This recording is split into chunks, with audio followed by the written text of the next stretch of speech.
variables. Now what is the scope of a variable? Scope means parts of the program where a variable can be accessed. The parts of the program where the variable is available is known as its scope. Okay, now there are two types of scopes. First, a global scope. Global scope means the variable is available throughout the module, throughout your program. In a program you may have two or three functions defined in it. Now a global variable can be accessed at the top level, or it can be accessed in any of the function. Okay, so a global variable is available everywhere, within the functions, within the sub functions, outside the functions, everywhere. Then next type of scope is local scope. Local scope means if a variable is defined within a block or a function or a class, it will be available within that block or function or class only. Outside that block or function or class, that variable will not be available. Such type of scope is known as local scope. Let's understand the scope of variables using an example. Okay, now suppose I have a function simple interest which is taking three parameters. Okay, PRIN, rate and time are the parameters. SI and AMT are variables defined inside the function. Now SI and AMT, because they are defined inside the function, they are known as local variables. That means these variables cannot be used outside the definition of this function. For example, if I say I want to print simple interest here,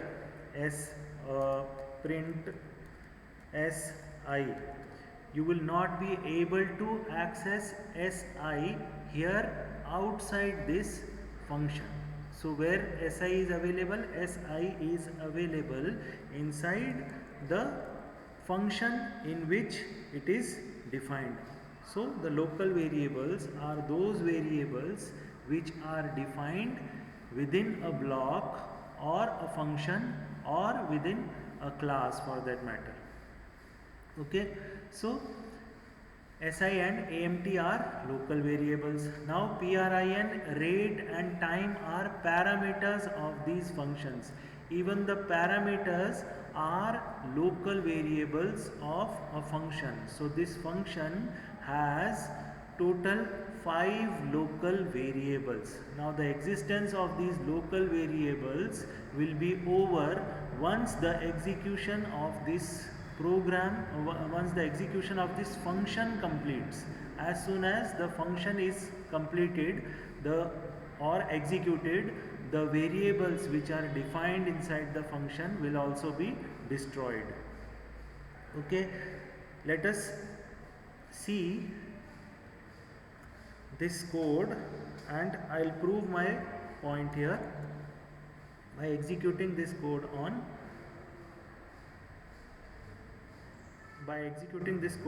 live. Okay,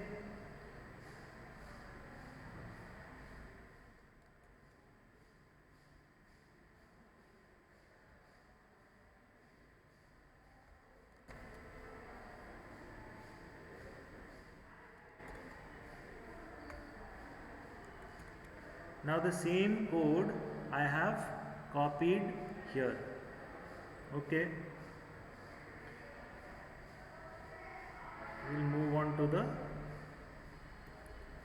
first line of the code. Now the first line, def simple interest. Okay, then next, simple interest has been the main area is being executed. Now it is asking me for the value of P.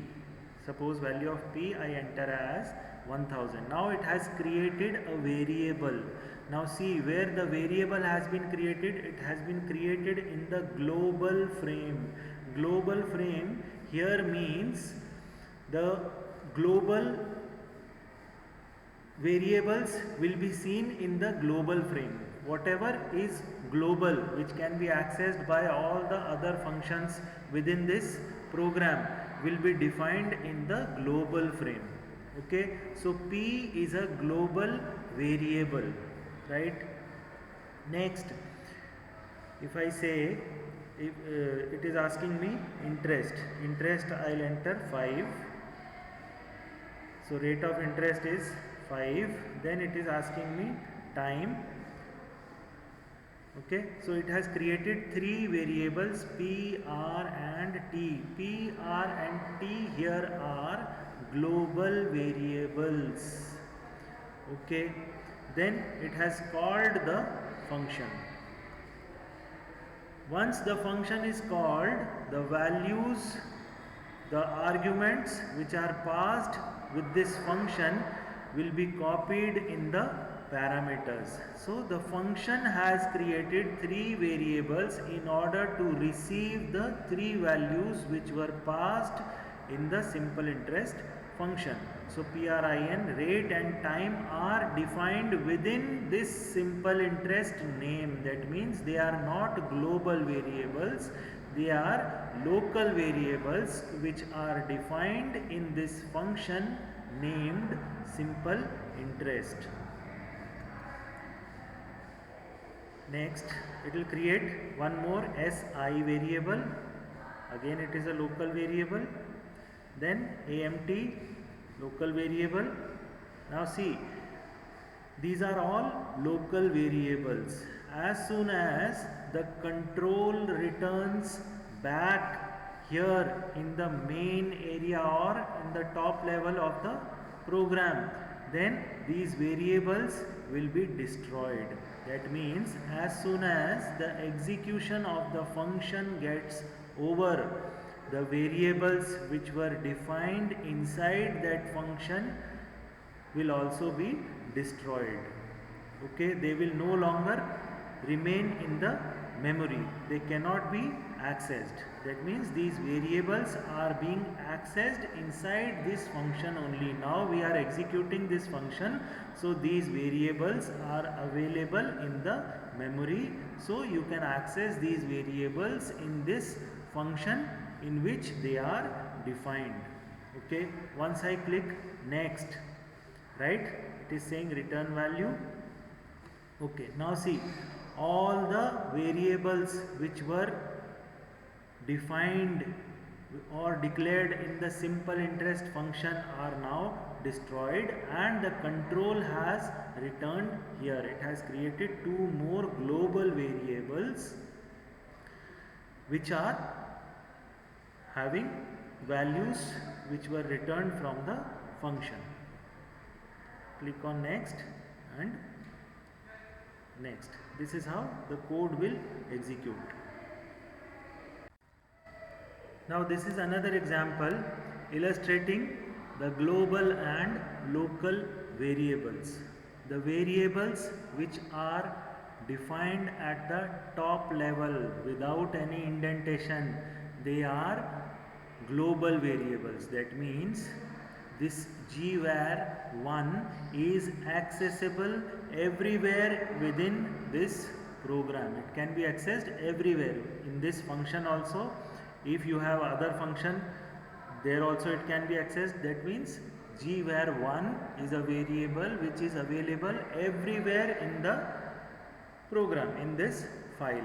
Then you have a function, my function, myfunc, which has one parameter a. So a is a local variable to the function myfunc. That means a can be used anywhere within this function. Here anywhere it can be used, but outside this function a is not known. Okay, then I have 2 more variables, gvar2 and gvar3. gvar2 and gvar3 again are global variables. Why? Because they are declared outside the blocks of outside any block. That means they are declared without any indentation. Okay, then within this function I have gvar2. Now gvar2 is global here also. gvar2 is a variable which has been declared globally, and within this function again this variable has been redeclared or redefined. See, gvar2 again has been redefined here. Okay, now if you want a particular variable to be treated as a global variable within the function, now gvar2 here will become a local variable. I will show the execution also, right? Then I want to treat gvar3 as a global variable here in this function, right? Or I want to declare a variable which should be treated as global variable. It can be written with keyword global. Okay. Now you try to understand this code very carefully. I have three global variables, gvar1, gvar2 and gvar3. Okay, all these are global variables. Why? Because they are declared without any indentation. Now I have a function. In this function I have a variable a that will be treated as a local variable. Now I want a local variable with the same name as it is declared in the global section. I want gvar2 as a local variable in this function. Okay, so simply you write gvar2 and assign a new value. Okay, now gvar2 is inside the function also, and gvar2 is a global variable also. We'll see the execution how both these will behave. Now I want to use gvar3 again here in this function. Okay, gvar3, if you want to change the value of gvar3 here in the function, right? I am changing the value of gvar2 also in the function and gvar3 also in the function. Now gvar3 within this function, I want to treat it as a global variable only, right? So I have written gvar3 is equal to minus 300. Okay, now again see, there are three global variables, gvar1, gvar2 and gvar3. Within this function I can use gvar1, okay, it can be used. Then I can use gvar2 also, but gvar2 I want separate variable within the function, so gvar2 is redefined here. Now gvar3 I want the global variable inside this function, and I want to change the value of this global variable 3 within this function, so I have declared it with keyword global, right? Now because gvar3 is global, if you change the value of gvar3, it will be reflected here in the main also. Okay, we'll see that. Then a is a local variable. Let us see the execution of this code. If I run it,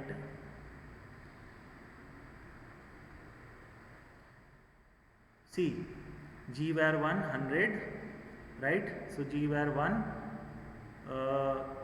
this is actually gvar1. Inside the function also it is 100 and outside the function also it is 100. That means a global variable can be used in the program anywhere. So it is used outside this function also, it is used inside this function also, right? gvar1 is a global variable.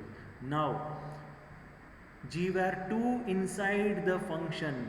Now outside the function value of gvar2 is 200, right? and inside the function again you have created a variable named gvar2 and you have given a new value minus 25. So inside the function gvar2 is minus 25. What if I want to access the global variable inside the function and I want to change the value now? gvar3 I want to treat as global variable only. That means the value which is used outside can be used here, that we have seen in gvar1. gvar3 I want to treat as global variable inside this function also, right? So I have written global gvar3. Then I have changed the value of gvar3 as minus 300. So value of gvar3 within the function is minus 300. Okay, it is showing. Then double of a, my function was called with value 10, so 10 was copied into variable a is 10, 10 into 20, it will return 20. Then values in the main segment. Once the control returns in the main segment, what will be the values of gvar1? gvar1 was 100 only. It was used inside the function just to print the value, just to show that gvar1 is available within the function. Then gvar2 now becomes 200c. That means there are two copies of gvar2. One is a global copy, right, which is having value 200. Another gvar2 is having minus 25, which was inside the function myfunc. Okay, so there were two copies of gvar2. Then gvar3 was declared global here with global keyword within the function. So function has changed the value of gvar3 to minus 300. Now the same value is reflected here in the output also. That means gvar3 has only one copy, which was shared by the function also and by the main segment also. We'll see the execution of this code. I'll copy this code and it is copied here. Move on to the first statement. gvar1 is equal to 100, right? So a global variable gvar1 has been created. Then def, okay, so it has come to gvar2 is equal to 200. It will execute this code. Now one more global variable has been created with value 200. One more global variable has been created with value 300. Then it has called myfunc with value 10. Okay, so it has gone to function definition. Function definition, a is the parameter which is receiving value. So a is a local variable. It has received value 10 in it. Then next gvar2, see, gvar2, again a new variable has been created here in the called function with value minus 25. Then it is executing, see, gvar3. Now gvar3, it has not created another variable, rather it has changed the value in the global variable only. This you have to remember. Why this happened? Because gvar3 here in the function was written with global keyword. That means there is only one copy of gvar3 which is shared by this function also and which is available in the main segment also. Now it is executing the function C, but it has changed the value of global variable gvar3. gvar2 was not defined with global keyword, so gvar2 has two copies, gvar2 here and gvar2 here also. Okay, so it will print the values. gvar1 inside the function, it is 100, it is displaying. gvar2 is minus 25, gvar3 is minus 300, a is equal to 20, and then it will return. once it will return the variables which were created in the function will be destroyed. Now there are global variables available. Okay, so if you print these global variables, it will print g_var1 as 100, g_var2 as 200 and g_var3 is minus 300 this time, because the function had done changes in g_var3. So I hope the global and local variables are clear to you, and the use of global keyword is also clear. So to summarize, the execution of any program starts from very first line. That means Python follow top to bottom approach, one by one each line is executed. One statement is executed at a time. Then next, function doesn't change the flow of any program. Once the function is called, the control is transferred to the function. Then within the function, one by one, all the lines are executed. Statements of a function doesn't start executing until it is called. That means until you call a function, the statements written inside the function are not executed. When the function is called, then the control is jumped onto the body of function. When it is called, in order to execute that function, the control will jump to the function definition. From there it will execute all the statements line by line. Then all the statements of the function gets executed from top to bottom, one by one. The control returns to the place where it was called. After execution of all the statements of a function, the control returns back to the statement from where it was called. This is how the statements in Python are executed, and this is how a function is called in Python.